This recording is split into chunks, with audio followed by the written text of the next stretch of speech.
Everyone and welcome back to my channel. हम बहुत ही important concept discuss कर रहे थे थर्मोडायनेमिक्स के, और हम लोग ने फ्लॉट तक कर लिया था, मतलब फर्स्ट लॉ ऑफ थर्मोडायनेमिक्स के बेसिक्स देख लिए थे।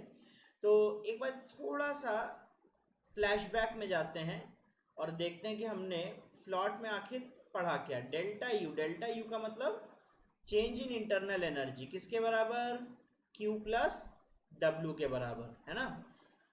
अब हमने इंडिविजुअली डेल्टा U, Q और W कैसे निकाला जाए वो देखना स्टार्ट किया था, जिसमें हमने डेल्टा U के बारे में भी थोड़ा बहुत जान लिया था। जिन्होंने मेरा लास्ट लेक्चर नहीं देखा वो प्लीज़ पीछे जाएं और मेरा लास्ट लेक्चर ज़रूर देखें।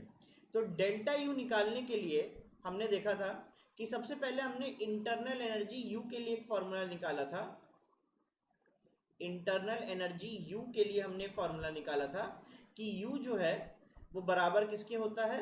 U जो है वो बराबर होता है F/2 into N into R into T। ये U क्या है? ये टोटल इंटरनल एनर्जी है ना। किसके बराबर है? F degree of freedom whole divided by 2 into total number of moles into R into T। तो इसी बेसिस पर हमने देखा था कि जो डेल्टा U है वो केवल और केवल टेम्परेचर के ऊपर डिपेंडेंट होता है ना। और साथ ही साथ हमने फिर चेंज इन इंटरनल एनर्जी भी देखा था। चेंज इन इंटरनल एनर्जी, और चेंज इन इंटरनल एनर्जी देखो, जब U केवल T का फंक्शन है तो change in internal energy delta U जो है वो क्या हो जाएगा? F/2 into N into R whole into delta T, है ना। अगर इंटरनल एनर्जी का चेंज निकालना है तो हमें टेम्परेचर के चेंज के हिसाब से ही इंटरनल एनर्जी का चेंज निकालना पड़ेगा, ठीक है ना। इतना तो हमने देख लिया था। अब बारी आती है कि हम लोग हीट का कैलकुलेशन कैसे करें। इसके लिए आते हैं, चलो हम लोग नेक्स्ट पेज में। तो बारी आती है कि हम लोग इंडिविजुअली हीट को कैसे कैलकुलेट कर सकते हैं। वैसे तो हीट हमको डायरेक्टली शायद गिवन रहता है ना, थर्मोडायनेमिक्स में गिवन रहता है, लेकिन हीट को निकालने के भी बहुत सारे तरीके हैं। हमने फिजिक्स में कैलोरीमेट्री पढ़ी है ना। कैलोरीमेट्री में हीट को निकालने के बहुत डिफरेंट तरीके डिस्कस होते हैं। जैसे कि हम लोग वहाँ पे काफ़ी सारे फॉर्मूलेस पढ़ते हैं ना, ML, MC, डेल्टा T, है ना, और भी बहुत सारे। तो ये सारे के सारे कैलोरीमेट्री के ही टर्म्स है, तो हमें इन्हीं के बारे में थोड़ा जानना है, क्योंकि इनसे हम डायरेक्टली हीट को कैलकुलेट कर सकते हैं। देखो पहले फंडा क्या है वो मैं बता दूं। फंडा ये है कि हमारे पास एक मास है ना, इसका मास है m, ठीक है। हमने इसमें हीट दिया, हीट कितना दिया? Q, और हमने देखा कि इस पूरे मास में जो टेम्परेचर का चेंज आया वो T1 से टेम्परेचर T2 हो गया, ऑब्वियसली क्योंकि हम हीट को ऐड कर रहे हैं, है ना। तो टेम्परेचर T2 जो होगा वो ज़्यादा होगा और इनिशियल टेम्परेचर जो होगा वो कम होगा। तो यहाँ से अगर हम लोग डेल्टा T निकालें तो कोई भी डेल्टा अगर निकाला जाता है तो डेल्टा हमेशा फाइनल माइनस इनिशियल होता है, ना कि इनिशियल माइनस फाइनल। तो Q अमाउंट ऑफ हीट इसमें ऐड करना है, मास कितना है m, और टेम्परेचर में चेंज कितना आता है? टेम्परेचर T1 से T2 हो जाता है, तो डेल्टा T कितना होता है? T2 minus T1। इतना बात समझ में आती है। अब ये जो Q है इसको कैलकुलेट करने के हमारे पास बेसिकली तीन अलग अलग सोर्सेज है, तीन अलग अलग तरीके हैं। फॉर एग्जाम्पल हम हीट कैपेसिटी से भी Q को कैलकुलेट कर सकते हैं। और हीट कैपेसिटी कैसे डिफाइंड होता है? CT मतलब टोटल हीट कैपेसिटी, है ना, टोटल हीट कैपेसिटी। दूसरा हम स्पेसिफिक हीट से भी यही सेम वैल्यू Q की निकालते हैं, और स्पेसिफिक हीट को हम किससे डिफाइन करते हैं? S से डिफाइन करते हैं। सिमिलरली हम मोलर हीट कैपेसिटी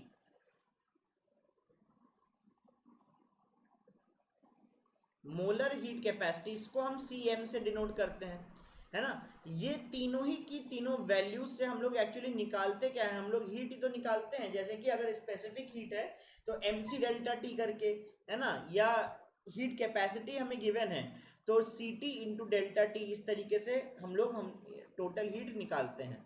अब बात ये आती है कि इन तीनों को हम यूज करके अगर सेम क्वांटिटी निकालते हैं तो ऑब्वियसली इन तीनों में भी आपस में कोई ना कोई रिलेशन होगा, जो कि होता है, जो कि हम आगे देखने वाले हैं।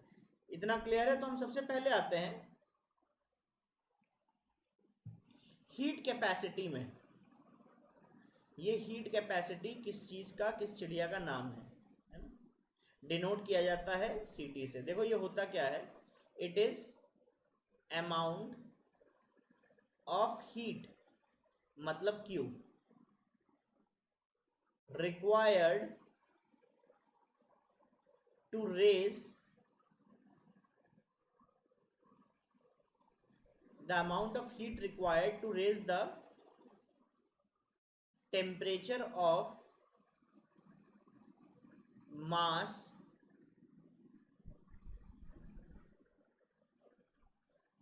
by to raise the, नहीं, to change the temperature कर देते हैं, to change the temperature of mass by delta t units, है ना। तो देखो बेसिकली यहाँ से हीट कैपेसिटी को हमने कैसे डिफाइन किया है, Ct is equal to amount of heat required मतलब Q whole divided by raise to change the temperature of mass by delta t units. तो यहाँ पे dQ तुम्हारा क्या है, चेंज इन हीट है, और यहाँ पे डेल्टा टी मतलब dt चेंज इन हीट है। तो Ct को डिफाइन कैसे किया जाता है, dQ अपॉन dt। तो इसको रीड कैसे करते हैं, इसका यूनिट होता है जूल पर केल्विन। तो इसका हम एक और डेफिनेशन लिख सकते हैं कि amount of heat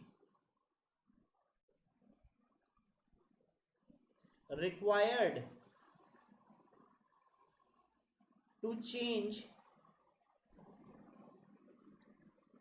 the temperature of whole mass by 1 degree centigrade या 1 डिग्री केल्विन। बात सेम है। देखो किसी भी टोटल हीट को अगर हम टोटल चेंज इन टेम्परेचर से डिवाइड करते हैं तो बेसिकली वो क्या आ जाता है, पर मोल ही तो आंसर आ जाता है। जैसे कि यहाँ पे जूल पर मोल है ना, -1 का यहाँ पे पावर है, तो जूल पर मोल मतलब कितनी अमाउंट ऑफ हीट तुमने दे दी पर केल्विन ऑफ मोल नहीं, पर केल्विन ऑफ टेम्परेचर चेंज लाने के लिए। सही है ना। तो यहाँ पे Ct is equal to dQ upon dt लिखा जा सकता है। तो यहाँ से अगर हम लोग Q निकाले तो dQ हम कैसे निकाल सकते हैं, तो dQ can be written as Ct into dt, है ना, where as Q can be written as integration of Ct into dt। This is our final answer. अगर हमें Q निकालना होगा तो वो Ct इंटू dt का इंटीग्रेशन हो जाएगा, है ना, और Ct क्या होता है, dQ अपॉन dt। अब देखो ये जो Ct है जिसको हमने dQ अपॉन dt लिखा है, ये जो है एक पाथ फंक्शन है ना। पाथ फंक्शन के साथ साथ ये एक एक्सटेंसिव क्वांटिटी है ना, क्योंकि देखो टोटल मास का टेम्परेचर हमें 1 डिग्री सेंटीग्रेड से राइज करना है। तो अगर मास कम होता है तो हमें हीट भी कम देनी पड़ेगी, और अगर मास ज़्यादा होता है तो वही 1 डिग्री चेंज लाने के लिए हमें हीट भी ज़्यादा देनी पड़ेगी। तो बेसिकली Ct क्योंकि मास के ऊपर डिपेंड कर रहा है इसीलिए ये एक्सटेंसिव क्वांटिटी है, और पाथ के ऊपर तो ऑब्वियसली डिपेंड करेगा। देखो अगर हम लोग आइसोथर्मल पाथ ले लें तो Ct की वैल्यू डिफरेंट होगी, अगर हम लोग एडियाबैटिक पाथ ले लें तो Ct की वैल्यू डिफरेंट होगी, अगर हम लोग आइसोथर्मल पार्ट ले सॉरी आइसोबैरिक पार्ट ले लें तो भी Ct की वैल्यू डिफरेंट होगी। अगर डिफरेंट हम लोग पाथ लेते हैं पॉइंट ए से पॉइंट बी में जाने के लिए, हम अगर डिफरेंट पाथ लेते हैं, है ना, तो दो ही चीज़ों में चेंज आता है, या तो वर्क और हीट, है ना। तो ये वर्क और हीट दोनों ही तुम्हारे क्या हुए हैं, पाथ फंक्शन हुआ है ना। तो इन दोनों से रिलेटेड टर्म है तुम्हारा सीटी, इसीलिए ये सीटी भी क्या हुआ, एक पाथ फंक्शन हुआ, वो पाथ के ऊपर डिपेंड करेगा। इतना क्लियर है तो बताओ, है ना। एक क्वेश्चन करते हैं चलो।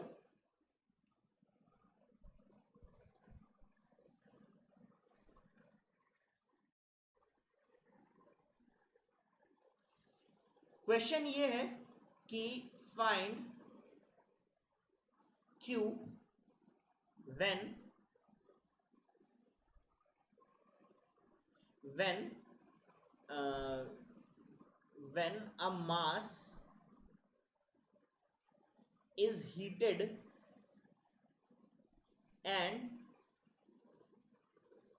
temperature increases by 10 degree centigrade, है ना। तो 10 डिग्री सेंटीग्रेड या 10 डिग्री केल्विन, क्योंकि ये चेंज इन टेम्परेचर है इसीलिए 10 डिग्री सेंटीग्रेड या 10 डिग्री केल्विन एक ही बात है। यहाँ पे तुम्हें गिवन है कि उस टोटल मास का जो सीटी है, मतलब टोटल हीट कैपेसिटी है, वो 100 जूल पर केल्विन है ना, 100 जूल पर केल्विन। तो हमारा आंसर क्या हो जाएगा, क्योंकि जो है Q को हम integration of c t d t लिख सकते हैं, ठीक है ना। और अगर सी टी की वैल्यू कांस्टेंट है तो Q को हम कैसे लिख सकते हैं, सी टी बाहर आ गया इसके, और यहां पे T1 से T2, तो मतलब T2 माइनस T1, इसको हम क्या लिख सकते हैं, सी टी डेल्टा टी, है ना। तो अगर हम Q को, अगर सी टी कॉन्स्टेंट होता है, टेम्परेचर के साथ चेंज नहीं हो रहा, तो Q को हम c t into delta t लिख सकते हैं कि नहीं। तो यहीं से हम लोग आंसर निकाल देंगे। तो Q is equal to c t की वैल्यू कितनी है 100 इंटू डेल्टा टी की वैल्यू कितनी है 10 डिग्री सेल्सियस।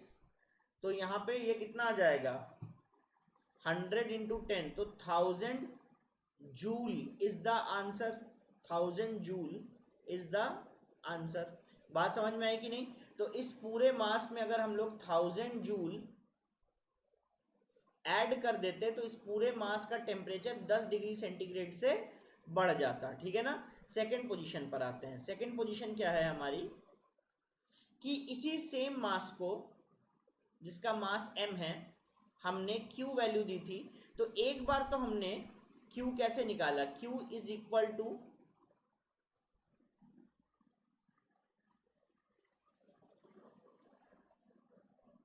एक बार तो हमने निकाला कि Q is equal to integration of c t into D t. अब दूसरा जो तरीका है ना, इसमें डेल्टा टी चेंज लाने का।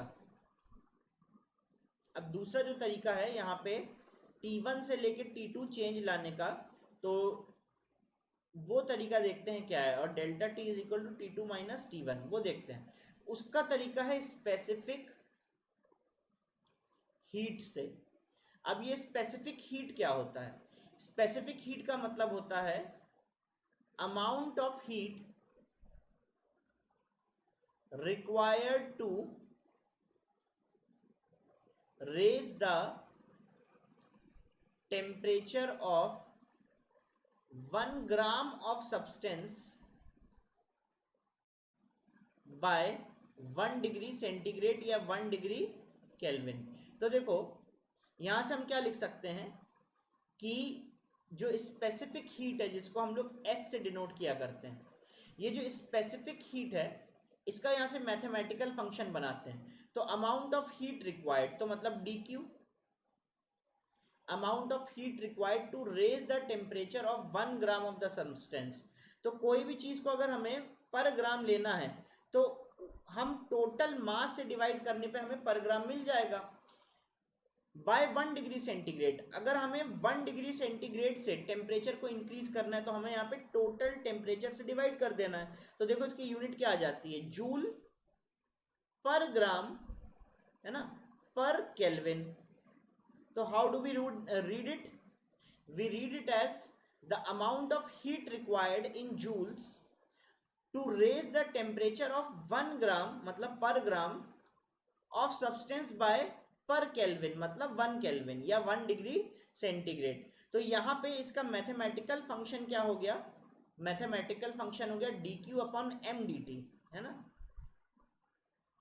dq upon mdt। तो यहाँ पे specific heat s can be written as dq upon mdt and therefore dq can be written as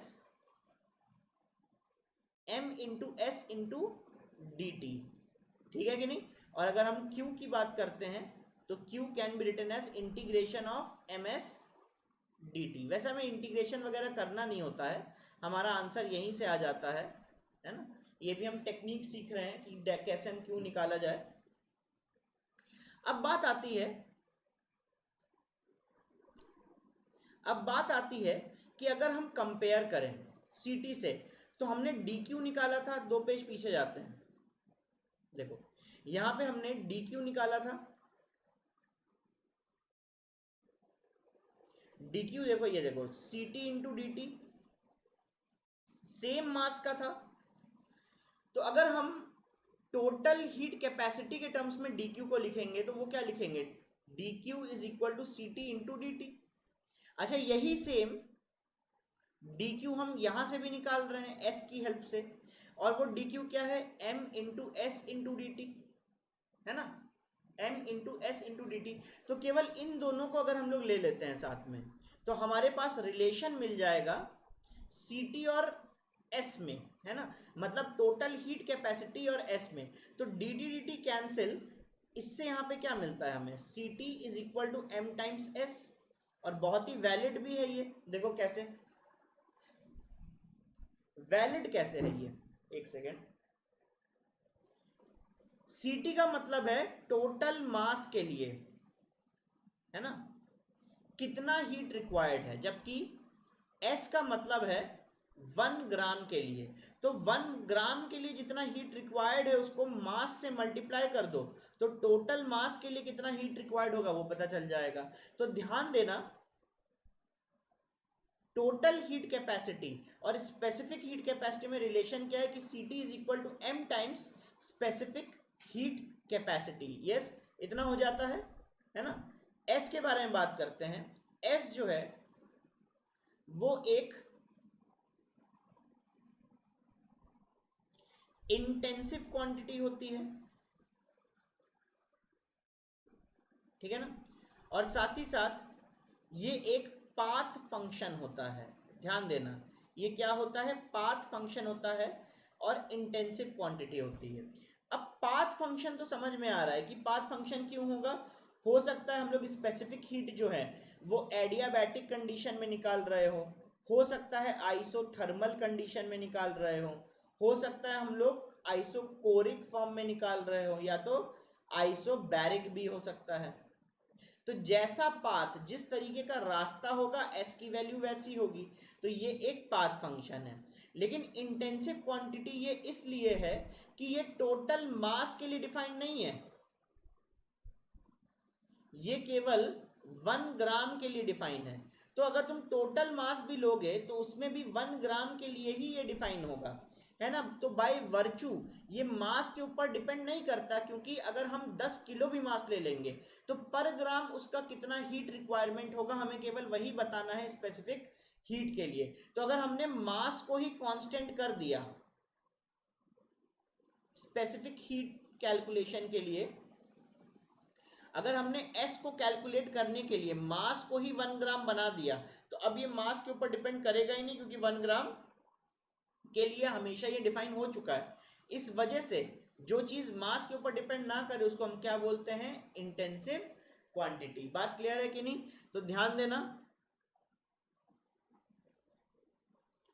हम Q निकालने के 2 तरीके देख चुके हैं। तो dQ को हम लोग लिख सकते हैं CT टाइम्स dt, या तो हम इसको लिख सकते हैं m into s times dt। एक क्वेश्चन लेते हैं, calculate heat required to raise 100 grams to raise the temperature of 100 grams of water by 5 degree kelvin. बताओ। और वाटर का स्पेसिफिक हीट क्या होता है? वाटर का स्पेसिफिक होता है हीट होता है 4.2 जूल पर ग्राम पर केल्विन। ठीक है ना? करो इसको सॉल्व करो। तो छोटे छोटे एग्जाम्पल लेके करते हैं, इनकी बहुत ज्यादा हमें जरूरत नहीं पड़ती है, लेकिन it is very necessary to know everything, that's why we are dealing with it. So here we have to find q, and since we have to find q in terms of delta s, so we can write down the formula as m into s into delta t, m into s into delta t. yes, integrate देखो तभी करते हैं जब s जो है वो temperature के ऊपर डिपेंड करता है, ये तो बात आप समझते ही होंगे। तो यहाँ पे टोटल मास कितना है? टोटल मास है 100 ग्राम, ठीक है ना? s की वैल्यू कितनी है? 4.2, और ये 5 डिग्री केल्विन जो है, इतना चेंज हमें लाना है। Heat required to raise the temperature by 5 degree kelvin, तो यहाँ पे डेल्टा टी की वैल्यू कितनी है? 5। तो मेरा आंसर कितना आ जाता है? आंसर मेरा आ जाता है 2.1। एक सेकेंड, आंसर मेरा आ जाता है 2100 जूल। इतना आंसर आ जाता है कि नहीं? है ना? तो अगर हम 100 ग्राम वाटर को 2100 जूल हीट देंगे तो उसका टेम्परेचर 5 केल्विन से रेस कर जाएगा। चलो अगर हम लोग मान लो 100 ग्राम वाटर के लिए, है ना, Ct की वैल्यू फाइंड करें, तो Ct क्या होता है? m इंटू एस होता है केवल। तो m की वैल्यू तो 100 ग्राम है और s की वैल्यू कितनी है? 4.2। तो आंसर क्या आ जाएगा? 420 जूल पर केल्विन। 420 जूल पर केल्विन। देखो ये क्या होता है? ये तो ग्राम्स है ना, मास है ना m, तो ये तो ग्राम्स है इंटू एस। एस क्या होता है? जूल पर ग्राम पर केल्विन, तो ग्राम और ग्राम कैंसिल, तो जूल पर केल्विन यहाँ पे बचा। तो अगर हम लोग Ct की वैल्यू निकालें, मतलब 100 ग्राम वाटर की टोटल हीट कैपेसिटी निकाले, तो वो कितनी आ जाएगी? 420 जूल पर केल्विन। मेरे ख्याल से आपको इतना समझ में आ गया होगा। चलो हम नेक्स्ट पे जाते हैं। नेक्स्ट पे जाते हैं। अब देखो हमने Q की वैल्यू जो फाइंड की है ना, वो मास के टर्म्स में कितना आया? m into s into D t, है ना, स्पेसिफिक हीट के टर्म्स में। तो हम जो चीज मास से रिप्रेजेंट कर सकते हैं उसको हम मोल से भी रिप्रेजेंट कर सकते हैं, क्योंकि मास और मोल्स आपस में इंटर कन्वर्टेबल है। फॉर एग्जाम्पल अगर हमारे पास 40 ग्राम्स NaOH है, तो मोल्स निकालने के लिए 40 ग्राम्स। फॉर एग्जाम्पल अगर हमारे पास 40 ग्राम्स NaOH है, तो मोल्स निकालने के लिए हमें 40 को इसके मोलर मास से डिवाइड करना पड़ेगा। इसका मोलर मास कितना है? 40। तो हम लोग इसको बोलते हैं 1 मोल। इसका मतलब अगर कहीं हमें मास गिवन होता है तो हम उसको मोल में कन्वर्ट कर सकते हैं। तो जो Q हम मास के टर्म्स में निकाल रहे हैं वो Q हम मोल के टर्म्स में भी निकाल सकते हैं। सिंपल सी बात है ना? तो चलो देखते हैं कैसे। हम लोग यहाँ पे एक टर्म इंट्रोड्यूस करेंगे, molar heat capacity. Molar heat capacity, ठीक है ना? मोलर हीट कैपेसिटी क्या होता है? जैसे कि मास के टर्म्स में तुमने S को डिफाइन किया, वैसे ही मोल के टर्म्स में हम molar heat capacity Cm define करेंगे, है ना? तो Cm क्या होता है? कि amount of heat required to raise the temperature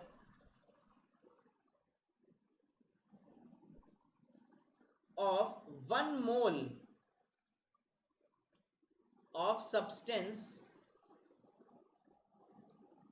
by 1 degree Celsius या 1 डिग्री केल्विन। एकदम एग्जैक्टली जो चीज तुमने यहाँ पे पढ़ी है ना, ये चीज एग्जैक्टली ये भी वैसा ही है, लेकिन यहाँ पे हम मास के टर्म्स में नहीं, यहाँ पे हम लोग किसके, मोल के टर्म्स में चीजें निकालेंगे, क्योंकि मास और मोल आपस में इंटर कन्वर्टेबल होते हैं।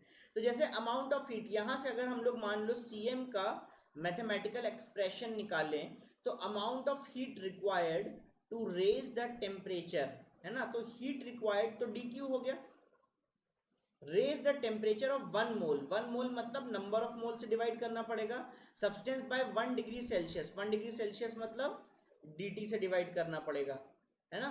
तो हमारे पास देखो ये मोलर हीट कैपेसिटी के लिए मैथमेटिकल एक्सप्रेशन क्या आ गया, d q upon n d t, है ना।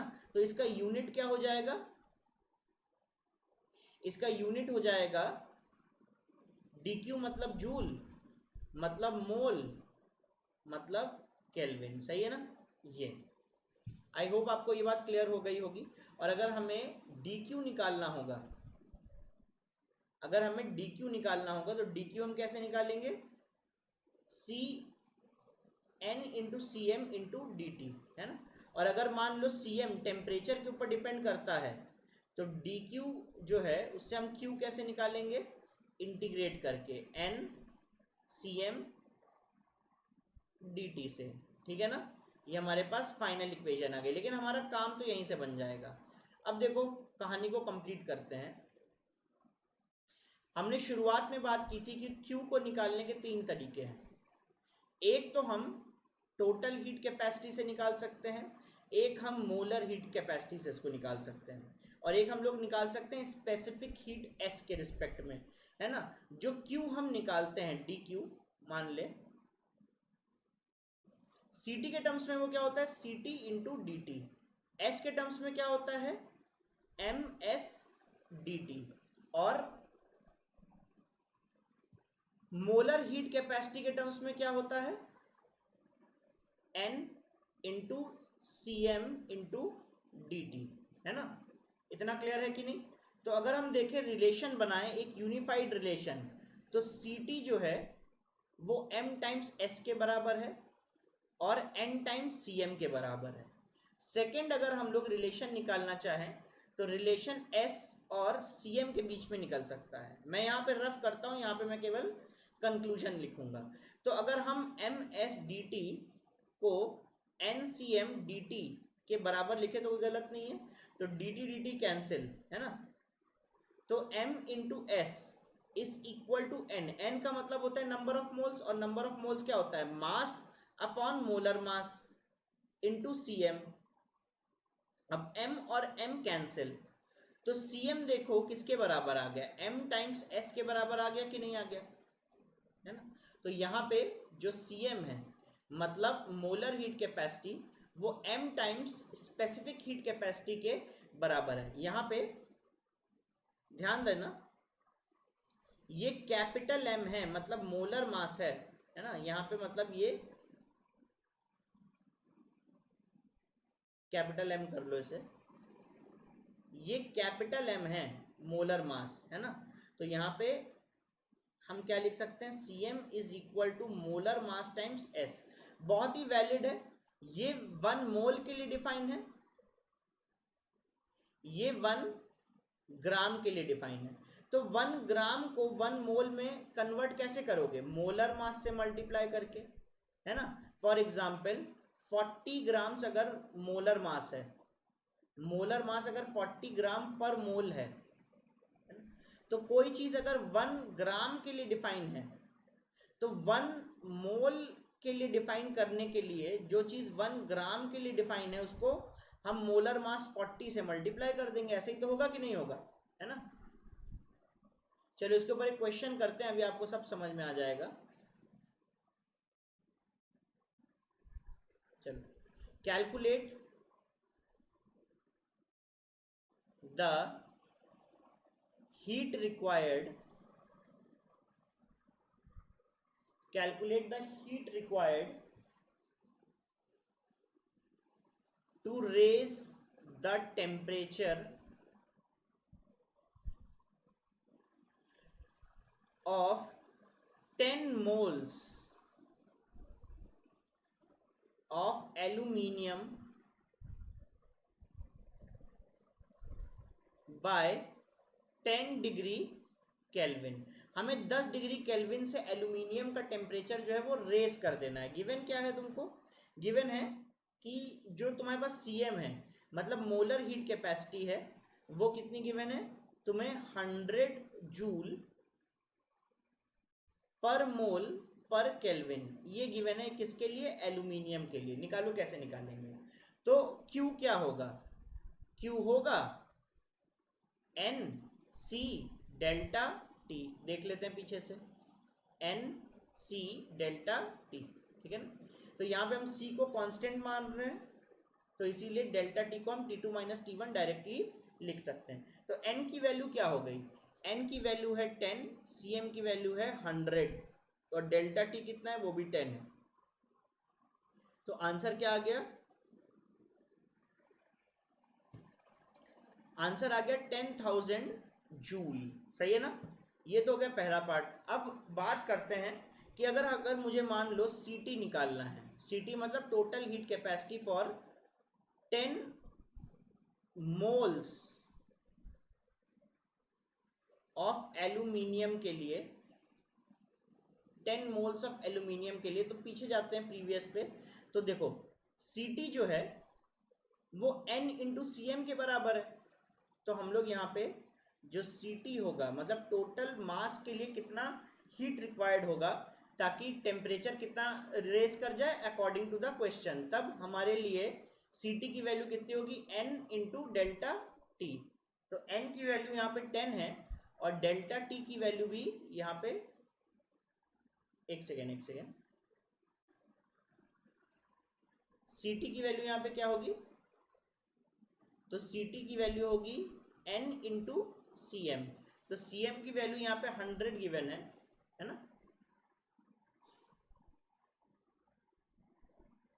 100 गिवन है और n की वैल्यू 10 गिवन है। तो हमारे पास आंसर हो जाता है 1000 जूल पर केल्विन। एक बार यूनिट देख लेना, इतना ही आता है कि नहीं आता है, ठीक है ना।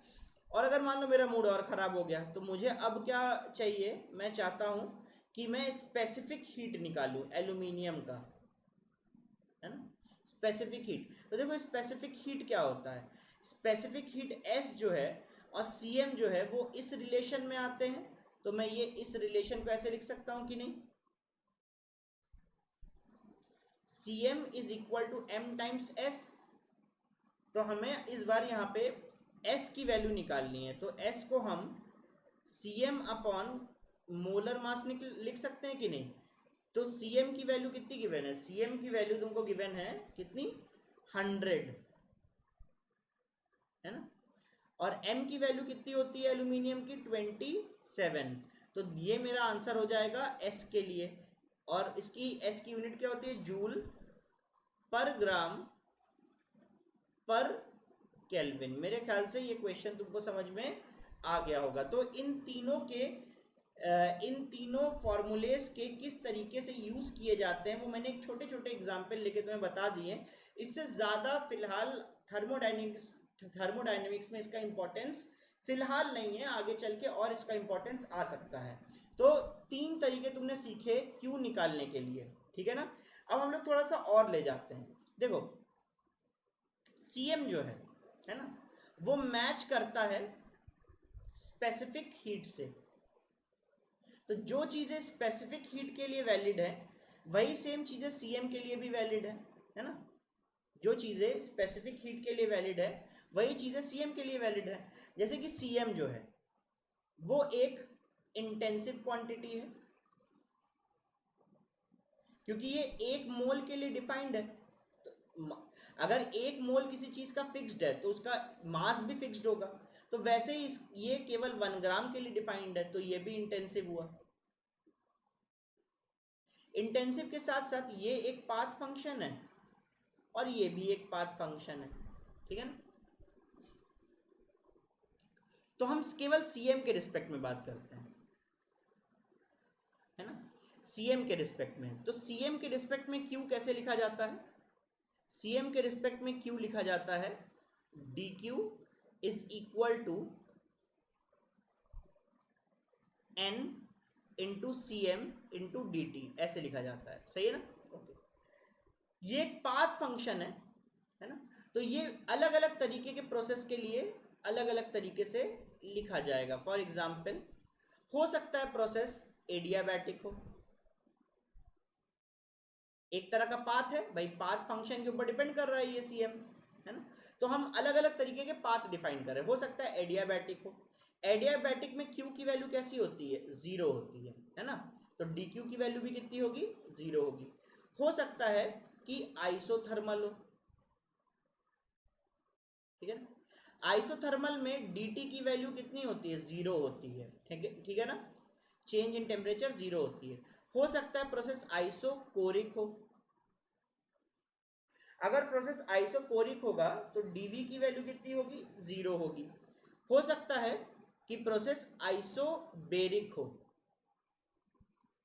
अगर आइसोबेरिक प्रोसेस होगा तो डीपी की वैल्यू कितनी होगी, जीरो, मतलब चेंज इन प्रेशर जीरो होगा। पहले इसकी बात करते हैं, आइसोबेरिक प्रोसेस, है ना। अगर हम आइसोबेरिक प्रोसेस के लिए क्यू निकाल रहे हैं, है ना, तो यहाँ पे जो हम लोग क्यू निकालेंगे एट कांस्टेंट प्रेशर निकाल रहे होंगे, तो हम लोग ऐसे लिखते हैं D Q eight constant pressure, तो ब्रैकेट में पी लिखा जाता है। मैं बस फॉर्मूला राइटिंग सिखा रहा हूँ आपको, यही सेम चीज, यही सेम फॉर्मूला हम अप्लाई कर रहे हैं चार अलग अलग पाथ पे। तो लिखने का तरीका क्या होगा, क्योंकि आइसोबेरिक कंडीशन में डीपी लिखा जा रहा है, तो डीपी की वैल्यू कितनी है, जीरो है ना। तो हम लोग क्या लिख रहे हैं कि डी क्यू हम कैलकुलेट करेंगे एट कांस्टेंट प्रेशर, तो अपने आप वो प्रोसेस आइसोबेरिक बन जाता है। तो यहां पे हम लोग क्या लिखेंगे, एन, है ना। अब सीएम के साथ साथ लिखेंगे एट कांस्टेंट प्रेशर, क्योंकि यहां पे सीएम जो है वो एक पाथ फंक्शन है। तो अगर हम आइसोबेरिक पाथ लेते हैं तो हम लोग कौन सा सीएम निकाल रहे होंगे, हम लोग निकाल रहे होंगे molar heat capacity at constant pressure. तो लिखने का तरीका है n C M at constant pressure p into D t. अब ये जो सीपीएम है ये एक पाथ फंक्शन नहीं है, ये क्या है, एक स्टेट फंक्शन है। ये एक स्टेट फंक्शन क्यों है, क्योंकि इसका पाथ तो डिफाइन कर दिया ना आइसोबेरिक, तो अब पाथ बदलने का मौका कहाँ रहा, है ना। तो जबरदस्ती तुमने इस पॉइंट से इस पॉइंट आने के, एक पॉइंट से दूसरे पॉइंट में आने के, अगर हमारे पास बहुत सारे तरीके थे, हमने उसमें से केवल आइसोबेरिक तरीका चुना हर बार, तो हर बार जो सीएम की वैल्यू है वो सेम आएगी, है ना। तो जब तुम पाथ को ही कांस्टेंट कर दोगे तो जो पाथ फंक्शन है वो स्टेट फंक्शन में कन्वर्ट हो जाएगा। मेरे ख्याल से ये बात समझ में आ गई होगी। अगर पाथ डिफाइन नहीं है तब वो पाथ फंक्शन है, अगर पाथ को ही तुमने डिफाइन कर दिया तो वो क्या है, एक स्टेट फंक्शन है। क्लियर है कि नहीं। वैसे आइसोकोरिक के लिए क्या लिखेंगे, आइसोकोरिक के लिए लिखेंगे D Q at constant volume is equal to N times, मैं यहाँ पे थोड़ा सेपरेशन बना देता हूँ, N times C M at V, मतलब at some constant volume V into D T. बात समझ में आती है कि नहीं, क्लियर है इतना, ठीक है।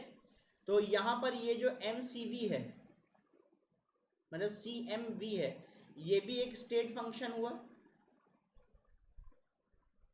स्टेट फंक्शन इसलिए क्योंकि हमने यहाँ पे इसका पाथ डिफाइन कर दिया। यहाँ पे आइसोथर्मल है, तो आइसोथर्मल के लिए हमारे पास सी की वैल्यू, सीएम की वैल्यू कितनी होगी, आइसोथर्मल के लिए सीएम की वैल्यू कितनी होगी, देखो इनफाइनाइट होगी। कैसे, अंडरस्टैंडिंग देखो, सीएम होता क्या है, d q upon n d t होता है कि नहीं। तो तुम चाहे कितना भी हीट दे दो, है ना, सिस्टम अगर आइसोथर्मल है तो वहां पे टेम्परेचर चेंज नहीं हो सकता। तो हमने dt की वैल्यू अगर जीरो पुट की तो cm की वैल्यू कितनी आ गई, इनफाइनाइट आ गई कि नहीं। तो cm की वैल्यू इनफाइनाइट हो जाती है। आइसोथर्मल है, टेम्परेचर चेंज तो होना नहीं है, तो चाहे जितना भी टेम्परेचर दे दो, चाहे इनफाइनाइट टेम्परेचर दे दो, है ना, टेम्परेचर में कोई भी चेंज नहीं आने वाला, इसीलिए cm की वैल्यू कितनी हो गई, इनफाइनाइट। क्लियर है इतना। एडियाबैटिक प्रोसेस के लिए अब डी क्यू की वैल्यू जीरो होती है। अगर डी क्यू की वैल्यू जीरो होती है तो Cm की वैल्यू भी क्या होगी, 0 होगी। मतलब हम बिना हीट दिए ही कोई भी टेम्परेचर चेंज ला सकते हैं, यही तो है आइडियाबैटिक टेम्परेचर कंडीशन। क्लियर है तक कि नहीं? ये सारे के सारे जब इनका तुम पाथ डिफाइन कर देते हो तो ये क्या बन जाते हैं, स्टेट फंक्शन। अगर पाथ डिफाइन नहीं करते तो ये क्या रहते हैं, एक पाथ फंक्शन। बात क्लियर हो तो बताओ, बात क्लियर हो तो बताओ, है ना। अब मैं फर्दर आता हूं एक चीज पे, एक और अंडरस्टैंडिंग पे आता हूं, फ्लॉट पे आता हूं, FLOT, फ्लॉट पे आता हूं, है ना। कोई एक सिस्टम है, इस सिस्टम में इंटरनल एनर्जी हम लोग कितनी लेकर आ रहे हैं, Q डेल्टा U, और Q और W इसके ऊपर वर्क किया जा रहा है। तो डेल्टा U कितना हो जाएगा, delta U is equal to Q plus W dQ plus, एक second, delta U is equal to Q plus W, ठीक है ना। अब अगर मान लो हमने आइसोकोरिक, हम ऐसे भी लिख सकते हैं, एक सेकेंड थोड़ा मैं, देखो हम ऐसे भी लिख सकते हैं delta U is equal to Q plus डब्ल्यू, और जरूरत पड़ने पर इसको ऐसे भी लिख सकते हैं d u is equal to d q plus D डब्ल्यू। दोनों ही वैलिड है, क्योंकि ये हीट का टर्म होगा, ये वर्क का टर्म होगा, है ना। दोनों ही वैलिड है, उसमें कोई भी दिक्कत नहीं है, ठीक है ना। अगर मान लो हमने आइसोकोरिक कंडीशन बनाया, आइसोकोरिक कंडीशन हमने अगर बनाया, तो आइसोकोरिक कंडीशन बनाने पर डी डब्ल्यू तो 0 हो जाता है, ये हम आगे चल के सीखेंगे, लेकिन बहुतों को पता होगा। आइसोकोरिक कंडीशन बनाने पर हम लोग पिस्टन सिस्टम में इसको लॉक कर देते हैं, मतलब वॉल्यूम में कोई भी चेंज नहीं आता, तो कोई अगर मूवमेंट ही नहीं होगा तो वर्क डन कितना होगा, 0। तो उस केस में डी यू जो है वो डी क्यू के बराबर हो जाता है, सही है ना। और अगर आइसोकोरिक कंडीशन है तो डी क्यू क्या होता है, d Q at constant volume, सही है कि नहीं। और d Q at constant volume अभी हमने क्या देखी, प्रीवियस पेज पे जाओ, n into c m v into D t, ये देखा था कि नहीं।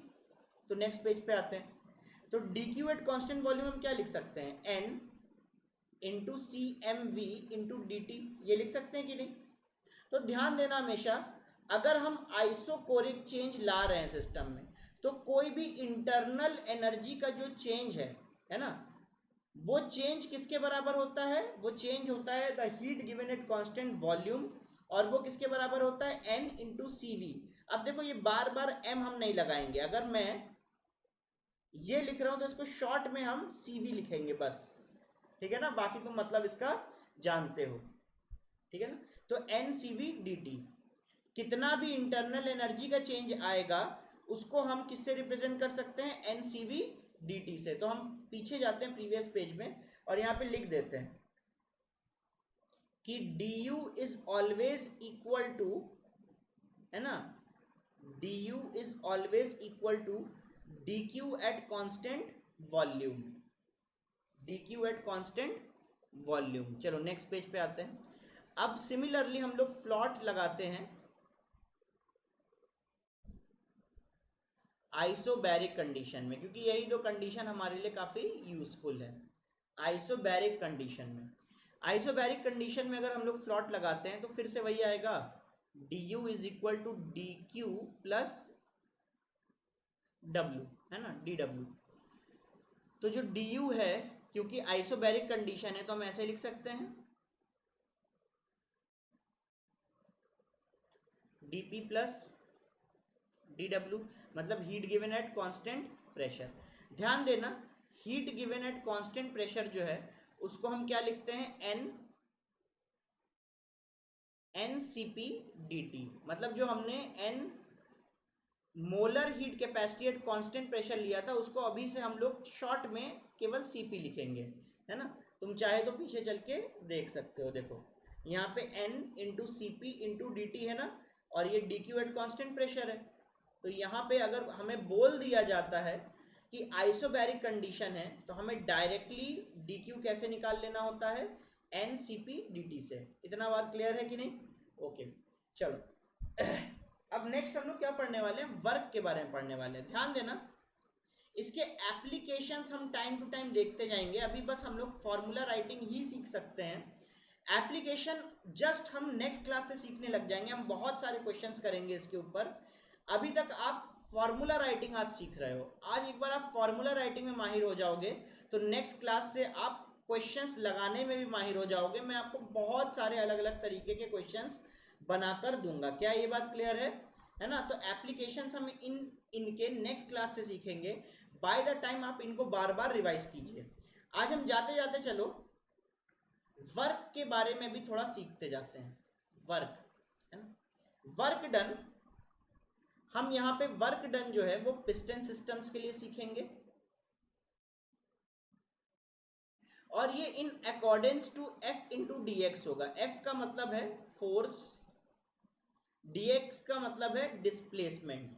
तो फोर्स इंटू डिस्प्लेसमेंट क्योंकि वर्क होता है ना, और यही वर्क हमें किसके पिस्टन सिस्टम के लिए निकालना है। तो देखो हमारे पास ये पिस्टन सिस्टम है, ठीक है ना। हम किस वर्क में इंटरेस्टेड हैं कि जो अंदर गैस रखी है ये गैस कितनी वर्क कर रही है, हम इसमें इंटरेस्टेड हैं। तो अगर गैस कुछ वर्क कर रही होगी तो सराउंडिंग को भी वर्क करना पड़ेगा, है ना, क्योंकि अगर गैस एक्सपैंड होगी तो सराउंडिंग कॉन्ट्रैक्ट होगा, और अगर सराउंडिंग एक्सपैंड होगी तो ये गैस जो है वो कॉन्ट्रैक्ट होगा। तो दो तरह के वर्क हैं, एक है work done by the gas जिसको हम WG लिखते हैं, और एक है work done by the surrounding जिसको हम वर्क एक्सटर्नल लिखते हैं, ठीक है ना। अब हम कैलकुलेशन पे आ जाते हैं, कैसे कैलकुलेट करना है। हमारे पास पिस्टन सिस्टम है, ठीक है ना, हमारे पास पिस्टन सिस्टम है। हमने क्या किया, यहाँ पे एक एक्सटर्नल फोर्स पुट की, और उस एक्सटर्नल फोर्स की वजह से हमें dx जितना पिस्टन नीचे लाना पड़ा। मतलब पहले पिस्टन कहाँ पे था, ऊपर था, अब पिस्टन किधर है, नीचे की तरफ है ना। तो कितना चेंज आया, dx चेंज आया, और यहाँ पर जो डिस्टेंस है वो dx चेंज किया, और यहाँ पे जो फोर्स है वो कितनी है, F एक्सटर्नल, मतलब बाहर से कितना फोर्स लग रहा है, ठीक है ना। तो अगर हम लोग वर्क एक्सटर्नल निकालें तो वर्क एक्सटर्नल होगा small amount of work external is equal to force external into dx, right. अगर हम A से मतलब एरिया क्रॉस सेक्शन से, इसका कुछ ना कुछ एरिया क्रॉस सेक्शन होगा कि नहीं होगा, एरिया क्रॉस सेक्शन से मल्टीप्लाई और डिवाइड कर दे तो कोई फर्क नहीं पड़ेगा, लेकिन इससे क्या हो जाएगा कि वर्क एक्सटर्नल जो है वो फोर्स अपॉन एरिया, तो ये प्रेशर एक्सटर्नल के बराबर हो जाएगा कि नहीं, और एरिया इंटू dx मतलब कितना पिस्टन में चेंज आया है वो dx है, और एरिया क्रॉस सेक्शन से मल्टीप्लाई कर दे रहे हैं तो ये क्या dv के बराबर होगा, मतलब कितना वॉल्यूम पिस्टन ने कवर किया जब वो इस पोजीशन पे था और जब वो इस पोजीशन पे है, तो बीच में कितना वॉल्यूम कवर किया गया उसको हम लोग क्या कह रहे हैं, dv। और dv की वैल्यू किसके बराबर होगी, a इंटू dx के बराबर होगी, है ना। मैथमेटिकली ये चीज तुम समझ रहे होगे। तो सिंपल सी बात है, हम किस फॉर्मूले में आ गए हैं, हम आ गए हैं work external, sorry, work external is equal to p external into d v, इसमें आ गए हैं, ठीक है ना। हम नेक्स्ट पेज पे जाते हैं।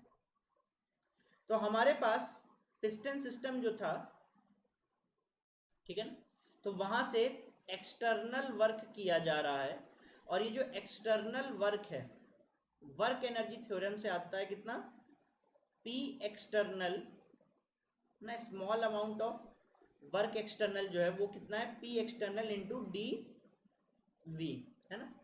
अब बात ये आती है कि हमें वर्क एक्सटर्नल ही निकालना, हमें वर्क गैस निकालना है ना। तो work done by the gas क्या negative times of work done by external force होगा कि नहीं, क्यों, क्योंकि अगर इसमें कॉन्ट्रैक्शन आता है, सराउंडिंग में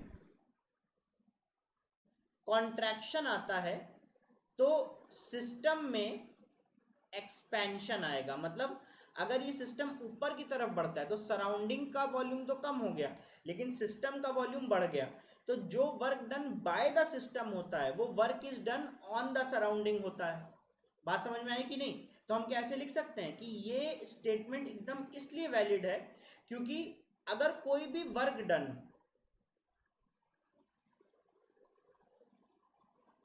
बाय द सिस्टम होता है, सही है ना, तो न्यूमेरिकली वो किसके बराबर होता है? Work done on the surrounding, है ना। तो न्यूमेरिकली ये दोनों चीजें बराबर होती हैं। तो अगर मान लो एनर्जी यहां से रिलीज हो रही है तो सराउंडिंग में ऐड हो रही है, तो हम लोग work done by the gas को हम negative times work done by the external agent ऐसा बोल सकते हैं। तो इसको हम चेंज कर लेते हैं। तो हम लोग डब्ल्यू जी वर्क एक्सटर्नल को हम लोग क्या लिख सकते हैं? वर्क एक्सटर्नल को हम क्या लिख सकते हैं? Negative work done by the gas लिख सकते हैं कि नहीं? तो डी डब्ल्यू एक्सटर्नल को हमने नेगेटिव डी डब्ल्यू जी से रिप्लेस कर लिया, और यहां पे ये क्या है? P external into d v. तो यहां पे work done by the gas कितना हो जाता है? Work done by the gas हो जाता है negative times p external into d v. ये बात क्लियर है ना? नेक्स्ट पेज पे आते हैं। तो हमारे पास फाइनली देखो क्या बचा। फाइनली हमारे पास बचा डी डब्ल्यू g is equal to negative times p external into d v. और अगर हम इसको इंटीग्रेशन के फॉर्म में लिखें तो work done by the gas is equal to negative times integration of p external into d v. ऐसे लिखा जा सकता है कि नहीं, है ना। अब देखने वाली बात यह है कि इंटीग्रेशन के अंदर जो भी चीजें होती हैं वो वेरिएबल होती हैं। तो एक वेरिएबल है प्रेशर और एक वेरिएबल है वॉल्यूम। तो अगर इन दोनों वेरिएबल का इंटीग्रेशन किया जा रहा है ना, इंटीग्रेशन किया जा रहा है, तो ये इंटीग्रेशन जो है वो तुम्हारा area under pressure volume curve होना चाहिए। ये तो आपने पढ़ा ही होगा, है ना, कि मतलब अगर मेरे पास कोई ग्राफ है, इसके अकॉर्डिंग बनाते हैं, प्रेशर का वॉल्यूम के साथ में, मान लो कुछ ऐसा ग्राफ है इस तरीके का, प्रेशर का वॉल्यूम के साथ में इस तरीके का ग्राफ है। यहाँ पे प्रेशर P1 V1 है, यहाँ पे P2 V2 है। तो हमारे पास ये जितना भी फुटफॉल है इस ग्राफ का अपने अंदर, इसको बोलते हैं एरिया अंडर कर्व, है ना, इसको बोलते हैं एरिया अंडर कर्व। तो जो वर्क डन है ना उसका मैग्नीट्यूड जो होता है वो यही एरिया अंडर द कर्व होता है। तो अगर हम लोग वर्क डन को लिखें लास्ट टाइम, तो वर्क डन जो है वो negative integration of p external into d v इसके बराबर है। अब ये जो इंटीग्रेशन है इसका मीनिंग है कि P और V का जब हम ग्राफ बनाएंगे उसके अंडर का एरिया, है ना, ये तुम्हारे पास मैग्नीट्यूड मिल जाएगा, और आगे हम साइन को एडजस्ट कर देंगे अपने आप से। तो अगर वर्क डन को हम कभी भी कोई ग्राफ देखते हैं तो इसी सेम चीज को हम क्या लिख सकते हैं? Area under curve. ये तो हो गया मैग्नीट्यूड, और साइन को हम अपने आप से एडजस्ट करते हैं। और साइन को हम कैसे एडजस्ट करते हैं? इस एरो को देखकर, इस एरो को देखकर मैग्नीट्यूड तो हमें मिल जाता है ना। तो इस एरो को अगर हम लोग देखें सही से, तो ये एरो जो है वो लो वॉल्यूम से हाई वॉल्यूम की तरफ जा रही है कि नहीं? तो मतलब ये एक्सपेंशन है, और एक्सपेंशन में वर्क कैसा होता है? नेगेटिव होता है ना। और अगर ये इस तरफ का होता तो ऐसा होता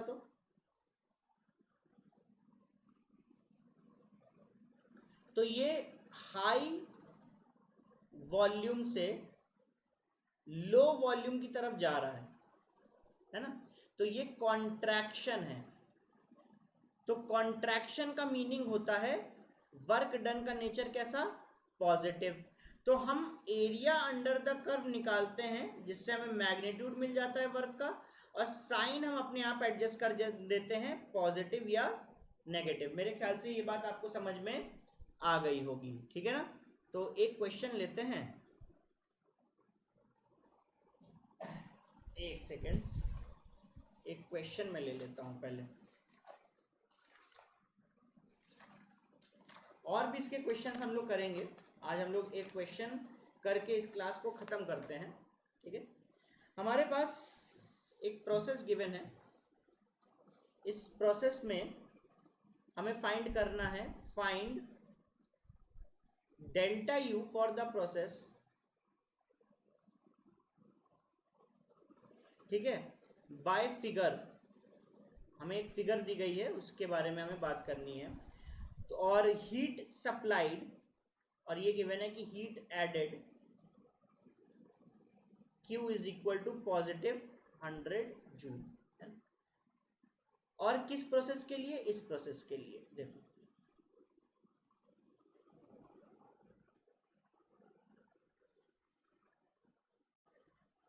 कैसा प्रोसेस है, ऐसा है प्रोसेस।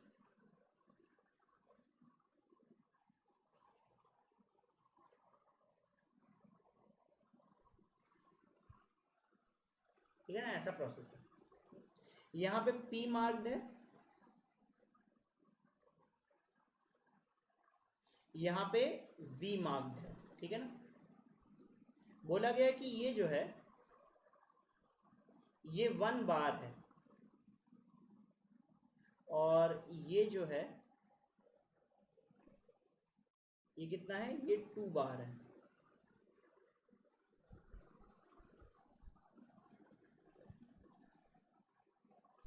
ये है 1 मीटर क्यूब और ये है 2 मीटर क्यूब।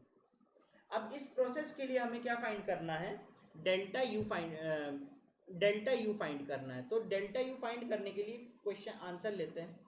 हमें सबसे पहले देखो क्या करना होगा, सबसे पहले हमें फ्लॉट लगाना है, क्योंकि डेल्टा यू और क्यू आपस में रिलेट हो रहे हैं तो आंसर फ्लॉट से ही आने वाला है। तो फ्लॉट क्या होता है, delta you is equal to Q plus डब्ल्यू। डब्ल्यू तो हमें यहां से मिल जाएगा इस ग्राफ से, है ना। और Q की वैल्यू तुम्हें गिवन है, Q की वैल्यू कितनी गिवन है, पॉजिटिव 100 जूल। तो हम लोग क्या करते हैं, W निकाल लेते हैं।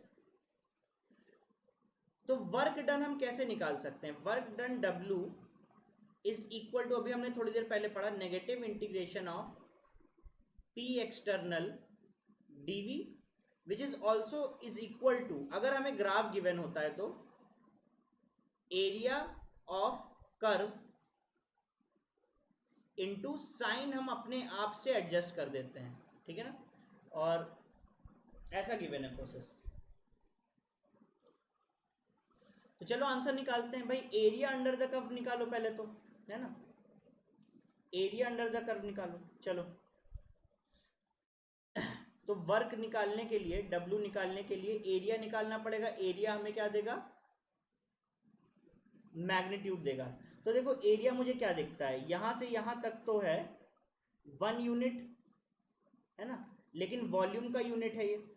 और यहां से यहां तक कितना है, ये भी 1 यूनिट है, और यहां से यहां तक जो है वो भी कितना है, 1 यूनिट है। तो वर्क कितना हो जाएगा, इसका एरिया और इसका एरिया। तो इस ट्राइंगल का एरिया कितना होगा, हाफ बेस, बेस कितना है 1 unit, into height, half base into height, height कितनी है वो भी 1 यूनिट है, ठीक है ना, okay. Plus length into breadth, length कितना है, लेंथ है तुम्हारा यहाँ पे 1 यूनिट, और ब्रेथ भी कितना है, ब्रेथ भी है तुम्हारा 1 यूनिट। तो हमारा आंसर क्या आ गया, हाफ प्लस 1। तो हाफ प्लस 1 मतलब 3/2। अब इस वर्क की यूनिट क्या होगी, एक तरफ बार है और दूसरी तरफ मीटर क्यूब है, तो बार इंटू मीटर क्यूब इस वर्क का यूनिट होगा। लेकिन ये वर्क की यूनिट को हमें जूल में चेंज करना पड़ेगा क्योंकि हमें क्यू की वैल्यू जूल में गिवन है, सही है ना। तो जूल तो मतलब एसआई यूनिट होता है, तो यहां पे हम बार को एसआई यूनिट में चेंज कर दे और वॉल्यूम को एसआई यूनिट में चेंज कर दे तो जो रिजल्टेंट आएगा वो जूल में ही आएगा, है ना। तो चलो वही काम करते हैं। तो 3/2 बार इंटू मीटर क्यूब है। अब देखो मीटर क्यूब जो है वो पहले से ही वॉल्यूम की स्टैंडर्ड यूनिट है ना, मतलब एसआई यूनिट है। और यहाँ पे जो बार है, बार प्रेशर की स्टैंडर्ड एसआई यूनिट नहीं होती है, क्या होती है, पास्कल। और हमें पता है कि 1 बार इज इक्वल टू 10⁵ पास्कल, इतना होता है, सही है कि नहीं। 10⁵ पास्कल इतना होता है। तो देखिए जरा, तो हम बार को क्या लिख सकते हैं, 10⁵ पास्कल, है ना। तो देखो सब यूनिट्स तुम्हारी स्टैंडर्ड फॉर्म में आ गई कि नहीं। ये भी एसआई यूनिट है प्रेशर की और ये भी एसआई यूनिट है वॉल्यूम की। तो हम इसको डायरेक्टली जूल का लिख सकते हैं, क्योंकि अगर तुमने एसआई यूनिट्स में लिया है प्रेशर और वॉल्यूम को तो ये तो एक एनर्जी का टर्म हुआ ना। तो मतलब एनर्जी का स्टैंडर्ड यूनिट क्या होता है, जूल। तो बेसिकली हमारे पास जो वर्क है वो कितना आ गया, वर्क जो है वो कितना आ गया,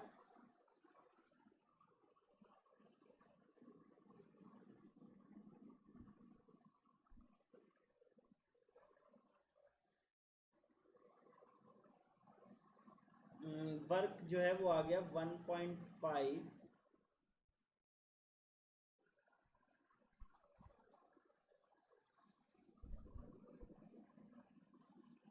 एक सेकेंड, ये जो Q है ना ये किलो जूल्स में गिवन है, ठीक है ना, किलो जूल्स में गिवन है। भाई मैं सोचूं इतना ज़्यादा क्यों आ रहा है, ठीक है ना, ये Q किलो जूल्स में गिवन है।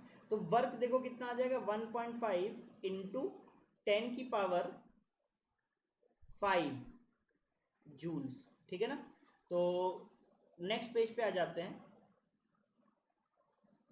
तो हमारे पास डेल्टा यू हमें कैलकुलेट करना है। W कितना आया है, W आया है 1.5 into 10⁵ which is equal to 1550 kilo joule, है ना, which is equal to 1550 kilo joule. And Q is given as 100 kilo joule, positive 100 kilo joule. तो प्रीवियस पेज में हम जाते हैं। अब देखो यहाँ पर हमने मैग्नीट्यूड तो वर्क का फाइंड कर लिया था लेकिन हमने साइन नहीं एडजस्ट किया था। तो देखो ये लो वॉल्यूम से हाई वॉल्यूम जा रहा है, तो लो वॉल्यूम से हाई वॉल्यूम मतलब एक्सपेंशन, और एक्सपेंशन में वर्क कैसा होता है, नेगेटिव। तो यहाँ पे वर्क कैसा आ गया, नेगेटिव। यहाँ पे वर्क के आगे नेगेटिव लगा दो। तो नेक्स्ट पे आते हैं। तो यहाँ पे वर्क कैसा है, नेगेटिव 150 जूल। तो delta you is equal to Q plus W. तो क्यू की वैल्यू है 100 किलो जूल और वर्क कितना है, negative 150 kilo joule.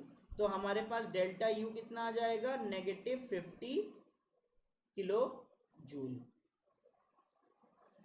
Negative 50 kilo joule.